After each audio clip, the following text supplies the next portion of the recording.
Hello, in front of me I've got Samsung Galaxy M23. In this video I'll show you how to enable or disable app drawer. As you can see right now, the app drawer is enabled.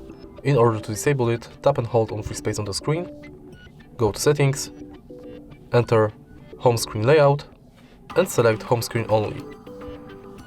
Apply, and app drawer is disabled.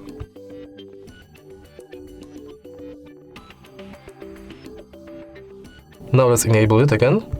So tap and hold on free space on the screen, go to settings, enter home screen layout and select home and app screens. If you find this video helpful, please leave like, comment and subscribe.